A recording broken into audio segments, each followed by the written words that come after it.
మనకి క్లినిక్లో వచ్చారు ఫర్టిలిటీకి and IVF అని వాళ్ళకి మేము ట్రీట్మెంట్ టెక్నిక్ ఐవీఎఫ్ అవన్నీ ఎక్స్ప్లెయిన్ చేస్తాము. ఫస్ట్ సర్వసామాన్యంగా మమ్మల్ని అడిగే క్వశ్చన్ ఏంటంటే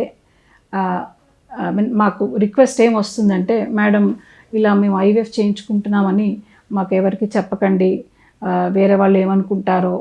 అండ్ ఇంకోటి ఏంటంటే కామన్గా అడిగేది, మేడం ఐవీఎఫ్ అనగానే భయపడిపోయి, అంటే ఐవీఎఫ్ అంటే వేరే వాళ్ళ వీరకణాలు వేస్తారు కదా మేడం అంటారు. ఇవన్నీ అపోహలు. ఆ ఫ్రెండ్స్ ద్వారానో మరి సోషల్ మీడియా ద్వారానో మీకు ఇలాంటివి అపోహలు వస్తుంటాయి. కానీ పేషెంట్ కాన్ఫిడెన్షియల్ మీ ఇన్ఫర్మేషన్ అసలు ఐవీఎఫ్ అనే కాదు.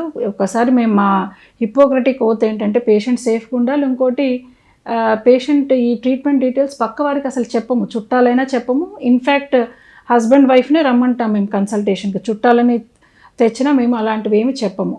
సో ఐవీఎఫ్ అనే ట్యాబు ఈ మధ్య చాలా తగ్గుతుంది.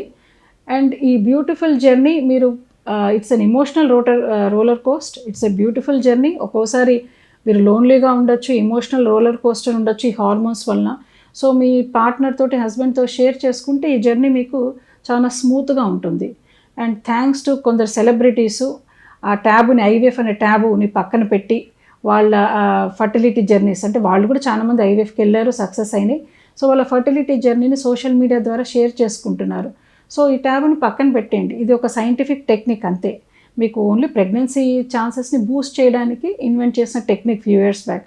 సో దానివల్ల మీకు ఏమి అపోహలు లేవు. ఆ ట్యాబ్ని పక్కన పెట్టండి. మీ డౌట్స్ అన్నీ అడిగి క్లియర్ చేసుకోండి. ఆ మొహమాటాలు ఏం అవసరం లేదు.